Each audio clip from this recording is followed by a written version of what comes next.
Assalamualaikum warahmatullahi wabarakatuh. Apa kabar sahabat sebuah kisah? Mudah-mudahan kabar baik. Pada kesempatan kali ini kami akan membagikan kisah berjudul Kisah Horor Pasar Turi Lama di Surabaya, Sarang Makhluk Gaib. Sahabat sebuah kisah, menapak jejak Pasar Turi Lama yang melegenda di kota Surabaya, Jawa Timur, kini hanya tersisa bangunan terbengkalai yang dipenuhi sampah. Penyebab bangunan pasar ini terbengkalai ialah kebakaran yang terjadi pada tahun 2012. Pasar tradisional Surabaya ini juga sudah berkali-kali terbakar sebelumnya, terhitung sejak tahun 1950 hingga 2012. Sudah 5 kali bangunan ini dilahap si jago merah. Sayang, sejak kebakaran tahun 2012 hingga kini belum dilakukan renovasi terhadap bangunan Pasar Turi Lama. Pasar Turi Lama sangat legendaris dan mengisi kehidupan warga Surabaya selama ratusan tahun lamanya. Bahkan sejak Indonesia kala itu masih dijajah Belanda, Pasar Turi Lama sudah berdiri dengan gagahnya. Dahulu kala ketika Indonesia masih dijajah, banyak tentara yang mati di atas tanah Pasar Turi Lama. Seperti halnya Pasar Turi sempat menjadi sasaran empuk tentara Inggris. Agresi militernya dan meninggalkan tentara-tentara Inggris yang mati. Jadi istilahnya pasar ini dibangun di atas mayat-mayat yang sudah mati. Ya, memang salah dari awal.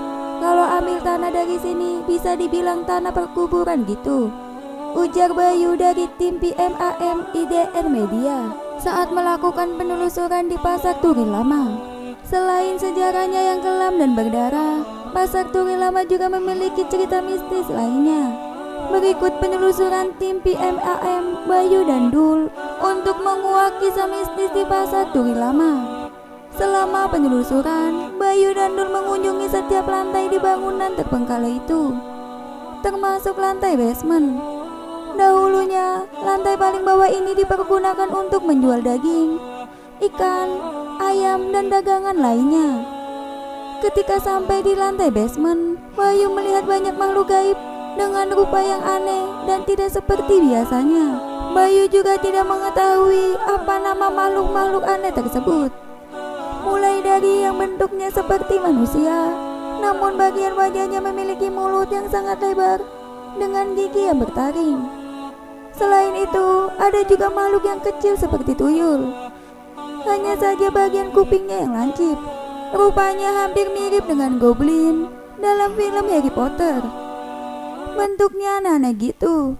Ketahuan gitu kalau ada beberapa, bahkan banyak yang menggunakan susuk di sini, ujar Bayu. Para pedagang di Pasar Turi Lama kala itu banyak yang menggunakan susuk untuk melariskan dagangannya dan membuat dagangannya tersebut menjadi lebih segar. Sehingga sosok-sosok gaib dari susuk tersebut ada yang tertinggal di bangunan pasar ini. Banyaklah hitungannya yang pakai susuk pelangis gitu di sini. Sama susuk yang bikin dagangannya lebih segar padahal sudah lama. Masih tertinggal di sini sosok gaibnya, ujar Bayu. Bayu menduga salah satu penyebab terbakarnya Pasar Turi Lama merupakan hasil dari persaingan yang tidak sehat, seperti menggunakan susuk tersebut. Dikisahkan oleh masyarakat setempat, pernah ada seorang perempuan dan anak kecil yang meninggal di eskalator Pasar Turi Lama. Kala itu, eskalator pasar tersebut tiba-tiba turun ke bawah dan menyebabkan perempuan dan anak kecil yang saat itu sedang menggunakan eskalator meninggal dunia di lokasi. Bayu mengatakan ia melihat sosok perempuan dan anak kecil yang sedang berpegangan tangan di sekitar eskalator tersebut.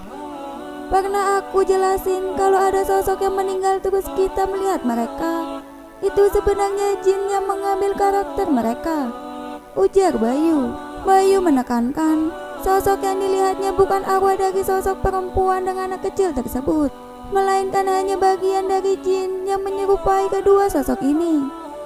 Karena manusia sulit melihat wujud asli dari jin, sehingga mereka menyamar menjadi manusia yang sudah meninggal. Ketika Bayu dan Dul melakukan penelusuran di bangunan Pasar Turi Lama, mereka melihat bangunan pasar ini sudah sangat terbengkalai. Terlihat besi-besi penyangga bangunan sudah runtuh. Banyak tanaman ilalang yang tumbuh di dalam bangunan, dan juga banyak sampah yang memenuhi di setiap lantai bangunan. Keadaan kotor dan lembab suatu ruangan menjadi tempat ternyaman untuk ditinggali makhluk gaib. Bayu mengatakan bangunan Pasak Turi lama ini sekarang menjadi sarang pocong, kuntilanak, genderuwo, dan makhluk astral lainnya. Kayak golongan kuntilanak, pocong, genderuwo, dan tuyul ada di sini. Cuma rame banget karena kotor. Jadi udah rame banget, ujar Bayu. Bayu dan Dul juga mengunjungi bekas toilet yang kini ditempati oleh sosok genderuwo di tengah-tengah toilet. Ruangan bekas toilet yang sangat bau dan kotor. Juga bekas toilet tersebut sering digunakan untuk melakukan hal-hal buruk, seperti dua orang yang bersetubuh. Karena dipakai buat hal yang gak benar kayak gitu. Makanya di sini banyak makhluk halus yang betah tinggal di sini, ujar Dul. Pesan dari Dul dan Bayu agar kita menjaga fasilitas umum. Biarpun tempat itu sudah terbengkalai, ada baiknya kita menghormati bangunan yang sudah ada sejak dulu. Jangan tempat yang sudah terbengkalai malah dijadikan untuk hal yang negatif, atau untuk tempat meminta kekayaan dan sebagainya. Karena jika dijaga, tempat-tempat seperti ini bisa menjadi cagar budaya yang mengandung sejarah. Demikian kisah hari ini. Jangan lupa nantikan kisah terbaru dari kami. Sampai jumpa. Wassalamualaikum warahmatullahi wabarakatuh.